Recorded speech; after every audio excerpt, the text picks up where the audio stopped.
Halo teman-teman, kembali lagi ke saya dengan rumus perbandingan sudut berrelasi. Yang kita tahu yang namanya trigonometri ini tidak hangus itu yang namanya kuadran, sin, cos, dan lainnya. Jadi materi yang sebelumnya perlu kalian ingat dan ulas kembali buka catatannya ya teman-teman. Mungkin saya langsung menuliskan rumusnya saja karena kuadran itu sama seperti yang saya jelaskan tadi di video sebelumnya.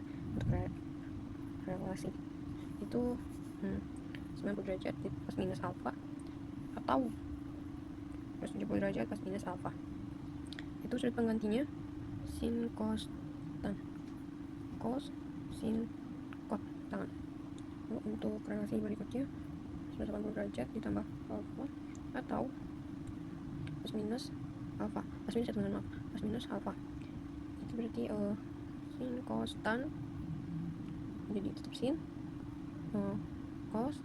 Ini tetap ya teman-teman. Lalu untuk kuadran pertama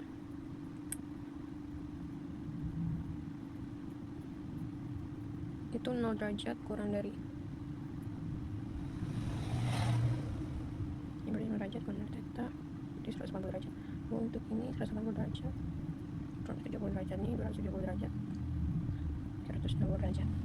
Nah, kalian bisa mengingat ini untuk soal-soal yang nanti akan muncul saat kalian ujian atau apapun.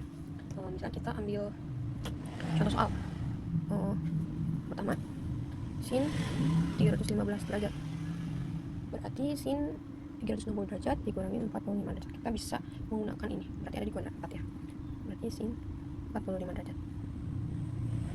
Nah, kita ketahui bahwa di kuadran 4 itu yang positif hanya kosekan dan sekan, berarti sin ini nilainya negatif. Lalu untuk sudut pengganti ini tetap ya teman-teman, berarti tidak berubah, berarti tetap sin 45 derajat itu nilainya 1/2 akar 2. Lalu untuk selanjutnya cos 120 derajat, berarti kita bisa menggunakan kuadran ke-3 ya teman-teman, berarti cos 180 derajat dikurangi 60 derajat, cos 120 derajat itu tetap ya teman-teman. Nah, untuk kuadran 3 itu yang positif hanya tangan dan kotangan, berarti ini negatif teman-teman, itu negatif, berarti cos 120 derajat ialah cos 60 teman-teman, maaf, cos 60 derajat ialah min 1/2. Lalu soal berikutnya minatan 210 derajat, kita tuliskan di sini, ini berarti ada di kuadran 4 ya teman-teman, ini kuadran 3. Lalu tan 210 derajat, kita bisa menggunakan kuadran 3, tan 190 derajat ditambah 30 derajat, ini tan 30 derajat, itu tan tetap. Dan untuk kuadran 3 tan ini, oh ya maaf teman-teman, ini kuadran 2 ya teman-teman. Untuk tan 30 derajat ini berada di kuadran 3, berarti nilainya positif ya teman-teman, makanya tan kotangan itu positif di kuadran 3. Tan 30 derajat ialah 1/3 akar 3. Lalu soal selanjutnya sekan 300 derajat, berarti sek 160 derajat dikurangin 60 derajat, sek 60 derajat, nilainya positif ya teman-teman untuk sekan, berarti sekan 60 derajat ini ialah 1/2 dengan 2. Ini berada di kuadran 4, ini kuadran 3.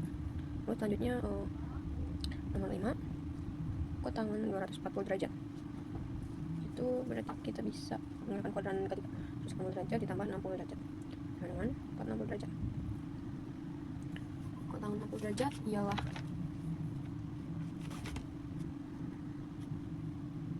lalu soal berikutnya kosek 135 derajat, ini kuadran 2, berarti kita bisa menggunakan kuadran 3, kosek 45 derajat ialah akar 2. Lalu soal ke-7 terakhir, cos 2020 derajat. Lalu bagaimana jika ini lebih dari 360 derajat? Nah, kita bisa membaginya dengan 300 derajat.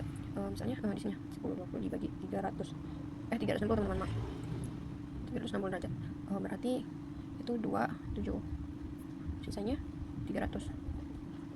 Ini berarti kan masih ada sisa teman-teman, berarti seperti ini teman-teman, sisanya 2 cos 360 derajat dikurangin ini 360 dikurang 300 kan sisa 60, berarti kita tuh kurang 60 derajat, maka cos 60 derajat ialah 1/2.